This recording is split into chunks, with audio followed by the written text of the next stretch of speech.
Potret para punggawa timnas Indonesia melakukan sesi photoshoot di depan kamera beredar di media sosial.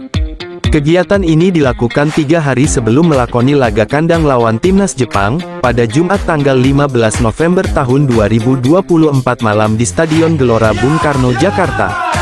Terlihat ada beberapa pemain timnas Indonesia, termasuk Tom Haye, Justin Hapner, Sain Patinama, Martin Paes, Arhan Pratama, dan Ragnar Oratmangun.